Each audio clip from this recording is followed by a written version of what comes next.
China has announced a nationwide loosening of COVID-19 curbs following a wave of unprecedented protests against the measures. In a statement on Wednesday, the National Health Commission, NHC, said asymptomatic COVID-19 cases in people with mild symptoms would be allowed to quarantine at home rather than in field hospitals that some have criticized as unsanitary and overcrowded.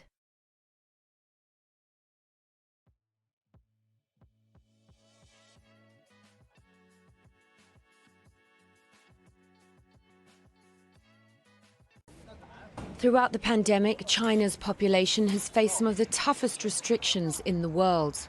But now, just weeks after President Xi recommitted to the zero-COVID policy, there's been a dramatic shift. China's announced it's loosening the rules. PCR testing is to be reduced. Those infected will isolate at home rather than at state facilities, and there'll be more freedom to travel.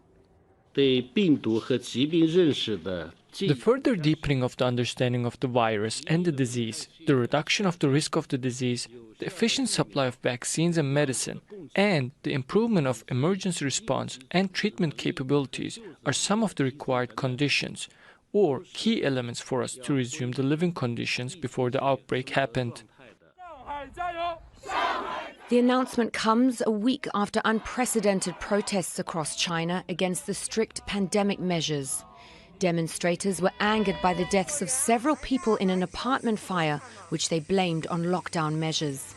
The announcement reportedly triggered some panic buying of medicines, although many in Beijing welcomed the news.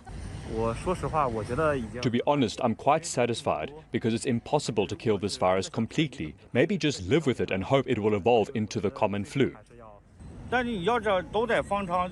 If you are in the quarantine facilities, you may be more seriously infected because there are serious cases there. It would be better if you were quarantined at home.